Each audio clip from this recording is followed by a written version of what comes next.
নমস্কার, এখন আমি বানাবো গোলা রুটি। দেখো মস মস করছে গোলা রুটি। মন চাইলেও একটু গোলা রুটি বানিয়ে খাই। সব রুটি তো যেমন তেমনভাবে খাওয়া হয়। তো গোলা রুটিটা ভালো করে মেখে নিলাম এরকমভাবে। দেখো এইরকমভাবে মেখে নিলাম একটু নুন দিয়ে, হালকা গরম জল দিয়ে। তারপরে দেখো গোলা রুটিগুলো এত সুন্দর হচ্ছে। দেখো কি সুন্দর না, খাইতে খুব সুন্দর। প্রতিটা রুটি কি সুন্দর মচমচে হয়েছে, দেখেছো? প্রতিটা গোলা রুটি মচমচ করে, প্রতিটা রুটি মচমচ। মচমচ। এবার ঝোলা গুড় দিয়ে খাইতে দারুণ লাগবে না।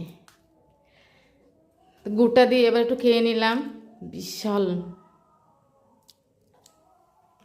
দেখো প্রতিটা গোলা রুটি মচমচ করছে, খেতে দারুণ লাগছে। তোমরাও এরকমভাবে বানিয়ে খাবে, হেভি লাগে। চট জলদি বানানো যায়, তাড়াতাড়ি হয়ে যায়, খুব সুন্দর আর খেতেও মজা।